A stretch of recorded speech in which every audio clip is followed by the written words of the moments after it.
কুরআনুল কারীম কেন তেলাওয়াত শিখতে হবে?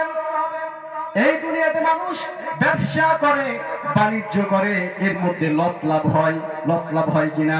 অথচ আল্লাহ তাআলা বলতেছেন, ইন্নাল্লাযীনা ইয়াতলুনা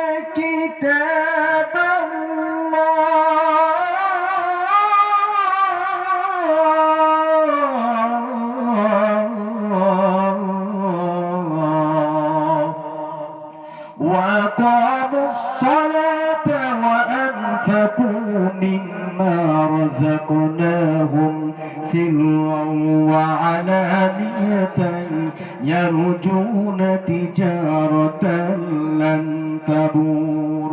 মুসলমান ভাইয়েরা আমার, এই পৃথিবীর ভূখণ্ডে মানুষ ব্যবসা করেন, ওই ব্যবসার মধ্যে লস হতে পারে, লাভ হতে পারে।